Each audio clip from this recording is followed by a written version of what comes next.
Hello everyone. आज का हमारा टॉपिक है glossary of literary terms. Actually English literature को समझने के लिए ये सबसे इम्पोर्टेंट है कि हमें जो इनकी टर्म्स है, लिटरेरी टर्म्स है, उनका नॉलेज होना चाहिए। अगर हमें एक बार इनका मीनिंग समझ में आ गया ना, सारे टर्म्स का, तो इन लिटरेचर हमारे लिए बहुत इजी हो जाएगा समझना। तो शुरू करते हैं। सबसे पहले है theatre of absurd. Theatre of absurd जो टर्म है, इसको मार्टिन इसलिन ने यूज़ किया था, सबसे पहले कॉइन किया था।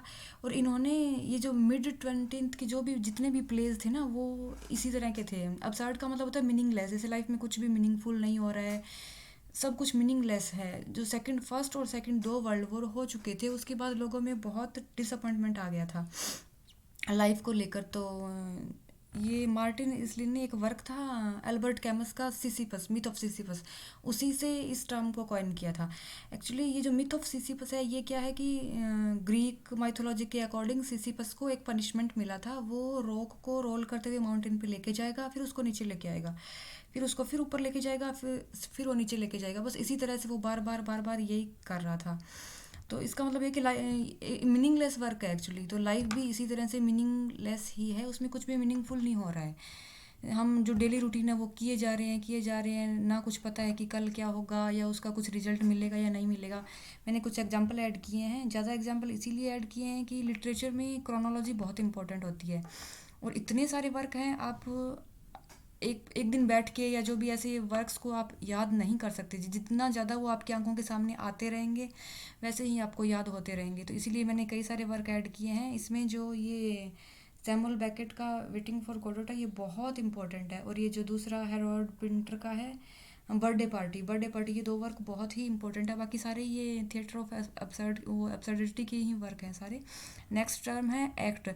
जो एंशियंट टाइम में जो भी ग्रीक में या जो पहले प्लेज लिखे जाते थे, वो सारे 5 एक्ट प्ले होते थे। जैसे शेक्सपियर के भी 5 एक्ट प्ले हैं। तो प्ले होता है वो, एक्ट क्या होता है, ये बहुत ही इम्पोर्टेंट होता है प्ले को डिवाइड करने के लिए। Act are divided into varying numbers of shorter scenes. जितने सीन होते हैं उनको शॉर्ट कर करके 2 सीन 3 सीन उनको एक्ट में डिवाइड कर देते हैं। From ancient times to the 19th century plays were generally constructed of 5 act. But modern जो प्ले राइट होते हैं वो 1 एक्ट, 2 एक्ट या 3 एक्ट में, जैसे ये सैमुअल बैकेट का वेटिंग फॉर गोडोट है, ये 2 एक्ट प्ले है। तो कुछ 1 एक्ट प्ले भी हैं। जो 5 एक्ट प्ले हैं इनमें मेन शेक्सपियर के ही प्ले आते हैं। नेक्स्ट है ये जो 3 एक्ट प्ले है, ये इसके आर्थर मिलर जो अमेरिकन प्ले राइट है, उसका वर्क उसके 3 एक्ट स्ट्रक्चर में है। नेक्स्ट टर्म है एलेक्जेंड्राइन मीटर। एलेक्जेंड्राइन मीटर क्या होता है, मीट्रिकल लाइन होती है, usually composed of 12 syllable with a pause. इसे सूरा भी होता है, ये भी एक तरह से लाइन में पॉज ही होता है। This separates the line out into 6 syllables with a pause and then another 6 syllable. जो 12 सिलेबल लाइन होती है, फर्स्ट में 6 सिलेबल आ गए, फिर ये पॉज आ गया, फिर आगे ये नेक्स्ट 6 सिलेबल आ गए। तो ये जो we fine at the fair by Robert Browning, ये उसका वर्क है जिसमें अलेक्जेंड्राइन मीटर को यूज़ किया गया है। नेक्स्ट है एलिगरी। एलिगरी क्या होता है कि एलिगरी इज स्टोरी, पोएम और work of art that has a hidden meaning और मैसेज। एलिगरी में एक हिडन मीनिंग होता है, मोरल मैसेज होता है। तो इसमें जो फेरी क्वीन है एडमंड स्पेंसर की, ये बहुत ही इंपॉर्टेंट वर्क है, बहुत ही इंपॉर्टेंट एलिगोरिकल वर्क है। जो एलिजाबेथ क्वीन है, उसको बहुत ही अच्छा दिखाया गया है इसके अंदर। तो एलिजाबेथ क्वीन को बहुत इम्प्रेस किया गया था इस वर्क के द्वारा। इसमें क्या होता है कि एक narrative technique in which characters representing things or abstract ideas are used to convey a message or teach a lesson.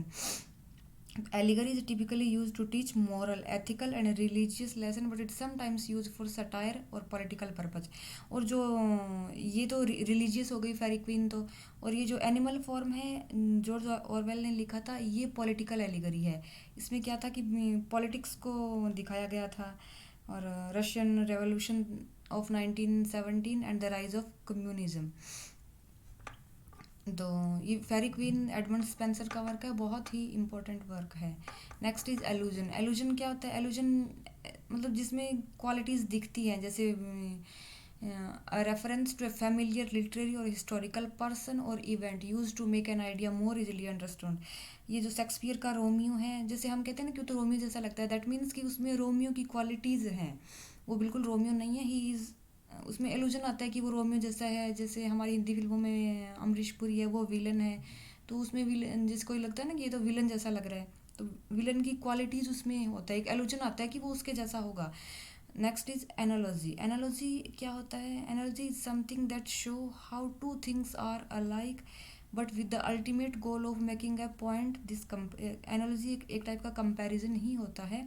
जैसे सिमिली और मेटाफर होते हैं वो भी कंपैरिजन ही होते हैं, लेकिन सिमिली और मेटाफर थे वो उसको डिटेल में एक्सप्लेन नहीं करते, जस्ट कंपेयर करते हैं। ये क्या होता है? सिमिली और metaphor can be use to make an analogy but usually analogy have additional information. Analogy में एडिशनल इन्फॉर्मेशन होती है, जैसे इसका एग्जांपल दिया हुआ है कि what you are doing as is as useful as rearranging deck chairs on the Titanic. Titanic जो शिप था वो तो डूबने वाला था, तो उस पर चेयर्स को रीअरेंज करने का मतलब क्या है कि आप मीनिंगलेस वर्क कर रहे हो, अपना टाइम वेस्ट कर रहे हो। तो एनालॉजी में थोड़ा सा ज़्यादा एक्सप्लेन कर देते हैं, सिमिली में और मेटाफर में जस्ट कंपेयर करते हैं। And next is angry young man. Angry young man ये भी ये 1950 के आसपास के वर्क हैं। इसमें क्या होता है कि वर्ल्ड वार सेकंड फर्स्ट हो चुके थे, लोगों में बहुत डिसअपॉइंटमेंट था, जो भी सोसाइटी थी बहुत एंगर था। तो a group of British writers 1915 whose work expressed bitterness and disillusionment with society. The groups leading members, ये जॉन ऑसबॉर्न का और किंग्सले एमिस है, इन्होंने जो वर्क लिखे थे वो बहुत इंपॉर्टेंट है। जॉन ऑसबॉर्न ने का है 1956 में लुक बैक इन एंगर, और किंग्सले एमिस का है लकी जिम। ये दोनों ही एंग्री यंग मैन टाइप के वर्क हैं।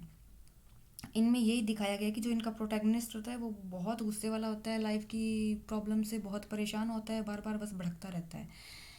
Next is antagonist. एंटागोनिस्ट क्या होता है? The major character in a narrative or drama who works against the hero. जैसे कोई भी मूवी है, हिंदी मूवी है, उसमें एक हीरो होता है एक विलन होता है, जो विलन होता है वो ही एक्चुअली एंटागनिस्ट होता है। विलियम शेक्सपियर का जो ओथेलो है उसमें जो यागो है वो ओथेलो को भड़काता रहता है, एक तरह से विलन ही होता है, एंटागोनिस्ट ही होता है, क्योंकि उसमें जेलसी बहुत अधिक होती है।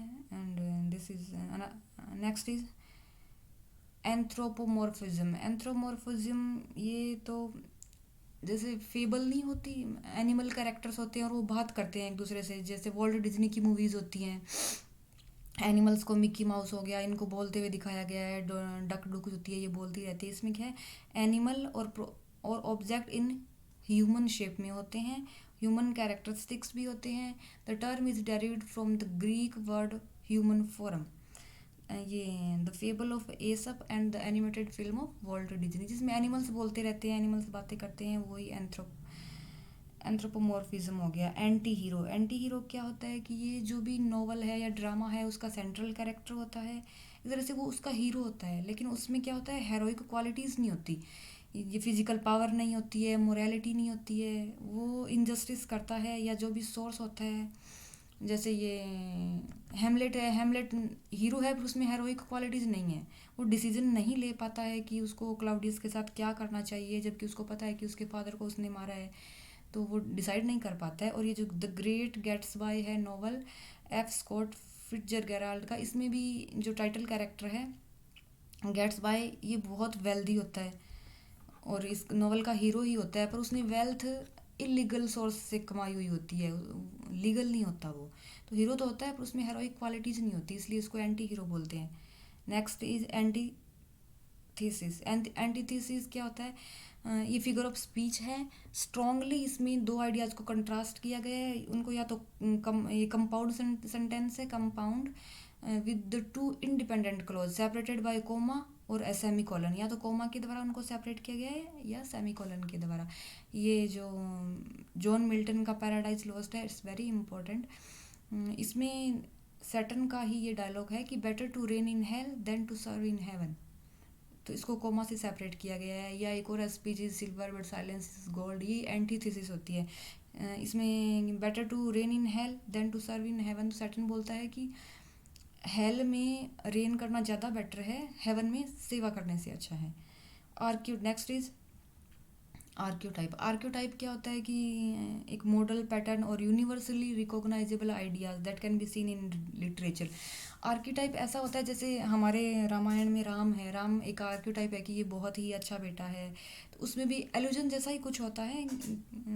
जैसे बोलते हैं कि ये तो राम है, या जो रोमियो जूलियट का रोमियो है, रोमियो मतलब स्टार क्रॉस्ड लवर्स। तो आर्क्योटाइप भी वही होता है, लिटरेरी टर्म है। और इसमें क्या, कार्ल जंग जो था उसने इस टर्म को यूज़ किया था, पॉपुलराइज किया था।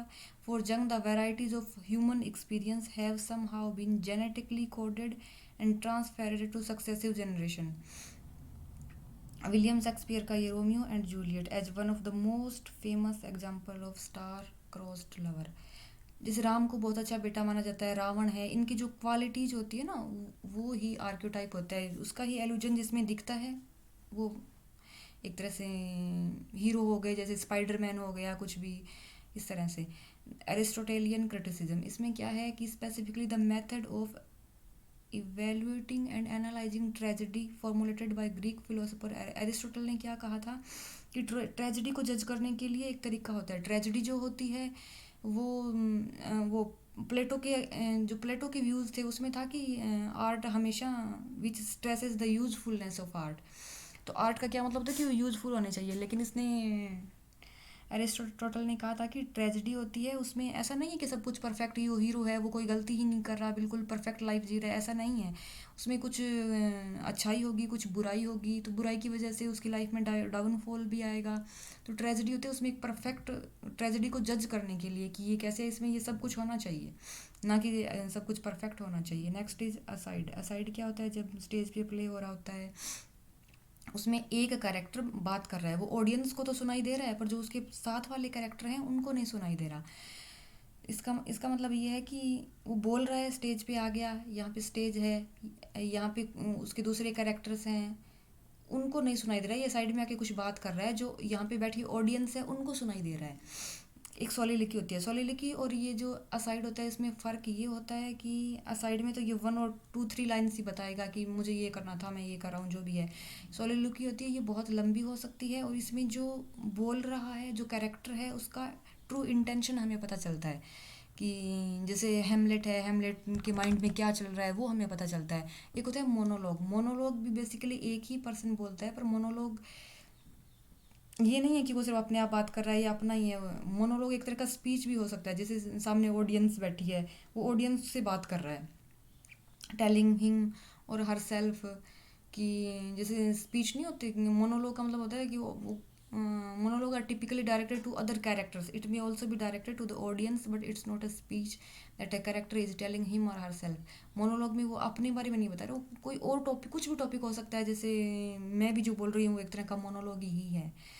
And the next is autobiography. Autobiography is very simple, everybody knows about this. Biography होती है जिसमें किसी भी पर्सन के बारे में उसका डिटेल लिखा जाता है। कोई और पर्सन लिखता है तो वो उसकी बायोग्राफी हो गई। जब खुद ही अपनी बारे में लिख रहा है, कोई भी इंडिविजुअल है, वो अपनी ही लाइफ की स्टोरी जो भी है अपने आप लिख रहा है, उसको ऑटोबायोग्राफी कहते हैं। Avant garde sorry avant garde क्या होता है, literature. The term avant garde refers to poetry और prose but pushes the boundaries and is experimental. Avant garde literature rejects the standard practices of other writers and instead looks for what's new and exciting. Innovation is at the heart of. इसमें क्या होता है कि जो भी इस तरह के राइटर हैं वो कुछ ना कुछ इनोवेशन करते रहते हैं। जो ट्रेडिशनल वे चल रहा है वो उसको नहीं फॉलो करते हैं, वो कुछ नया ले आएंगे, कुछ स्टाइल नया होगा, उनका सब्जेक्ट नया होगा। मतलब इनोवेशन से जुड़ा है ये जो वर्ड है ना, एवेंट गार्डे, इसका मतलब होता है इनोवेशन। कुछ ना कुछ नया इनोवेटिव चलता रहता है राइटर्स के माइंड में। नेक्स्ट है बैलेड। बैलेड क्या होता है, एक सॉन्ग ही होता है एक तरह का। ये ballad is a type of poem होती है, टेल्स अ स्टोरी, इसमें एक स्टोरी होती है, and traditionally set to music, और म्यूजिक के साथ सेट होता है। इसमें जो इंग्लिश लैंग्वेज में जो ये English language ballads are typically composed of 4 line stanza that follow on ABCB, ये राइम स्कीम होती है। 4 लाइन होता है। सैमुअल टेलर कोलरिज का जो rhyme of the ancient mariner है, ये बहुत ही इम्पोर्टेंट बैलेड है। पहले के टाइम में क्या, तो बैलेड पहले भी होते थे पर वो रिटर्न में नहीं होते थे। जैसे किसी ने बैलेड को गाया और फिर वो generation to generation pass out होता रहता था, ना उसका कोई स्पेसिफिक ऑथर था कि पता ही नहीं किसने गाया है, बस वो generation to generation pass out हो गया। उसने अगली जनरेशन को बता दिया, उस जनरेशन ने फिर नेक्स्ट जनरेशन को बता दिया, तो रिटर्न में नहीं था, इसलिए उनका कोई ऑथर नोन नहीं होता। पर जो आज के टाइम पर जो भी बैलेड है उनके ऑथर नोन है, जैसे ये एंशियंट मैरिनर का एस.टी. कॉलरिज हो गया। नेक्स्ट है बीट जनरेशन। बीट जनरेशन भी एक तरह से मॉडर्न के बाद का जो था मूवमेंट वही था। The beat generation was a literary movement that begin after the second world war. और ये ज़्यादा लिबरल ज़्यादा था, इसका एटीट्यूड जो था वो लिबरल था। बीट जनरेशन के जो भी लोग थे वो जो टैबू टॉपिक्स होते थे, जो सेक्सुअल लिबरेशन की ज़्यादा बात करते थे, उनके बारे में ये बात नहीं करते, जो नहीं बात करते थे इन्होंने बात शुरू किया करना। The movement rejected traditional narrative elements of novel, short stories, poems and materialism. The writer in this moment valued things like the clear and explicit portrayal of the human condition, sexual liberation and more। और जो modernist की form था, structure था, उसको reject किया। इसका ये example है जैक कैरोक का जो वर्क है ऑन द रोड, ये बेस्ट एग्जांपल है बीट जनरेशन के लिए। और बीट पोइट्री के लिए जिन्सबर्ग का हॉल है वर्क, ये बहुत ही अच्छी पोइट्री है, बीट पोइट्री का बहुत अच्छा एग्जांपल है। ये बहुत इंपॉर्टेंट है। Next is 19 buildings Roman. Buildings Roman क्या होता है? एक ये नोवेल का ही टाइप है। इसमें बिल्डिंग का मतलब होता है एजुकेशन, रोमन का मतलब नॉवल। इसमें जो कैरेक्टर होता है, जो मेन हीरो होता है, प्रोटैगनिस्ट होता है, main character in particular with the character psychological development और मोरल एजुकेशन। जैसे इमेच्योरिटी टू मैच्योरिटी, एक जो भी प्रोटैगनिस्ट है वो चाइल्ड है, फिर चाइल्ड से कैसे वो अडल्टहुड तक पहुंचता है, उसमें क्या क्या वो सीखता है, क्या मिसफॉर्चून्स आते हैं, कैसे उस कैरेक्टर की ग्रोथ होती है। इसी में ये है कि ज़रूरी नहीं है कि वो पहले बहुत ही डिसिप्लिन हो, वो इनडिसिप्लिन हो सकता है, फिर धीरे धीरे लाइफ में जो भी डिफ़िकल्टीज आती हैं उसके कैरेक्टर की ग्रोथ होती है, लास्ट तक वो बहुत अच्छा बन जाता है। चार्ल्स डिकन का डेविड कॉपरफील्ड है, ये बिल्डिंग्स रोमन का बहुत ही अच्छा एग्जाम्पल है। Next is black humour. Black humour is a literary device that used in all form of literature in order to discuss taboo subject in less distressing way। in doing so, तो कुछ ऐसे subject थे जिसके बारे में writers directly नहीं बात कर सकते थे, नहीं लिख सकते थे, उनको ब्लैक ह्यूमर डाल के, लिटरेरी डिवाइस डाल के उन्होंने सोसाइटी को इंट्रोड्यूस करवाया। तो इसके लिए क्या, इससे ये होता था कि राइटर्स एम्प्लॉय ह्यूमर और outrageous examples of the taboo so that they become less disturbing। Society को ज़्यादा डिस्टर्ब भी नहीं करते थे और इंटरेस्टिंग भी थे। तो Catch 22 by Joseph Heller is a very good example of black humor। And so we today completed 20 literary terms। if you like the video, please subscribe my channel, let's learn literature, and thank you for watching।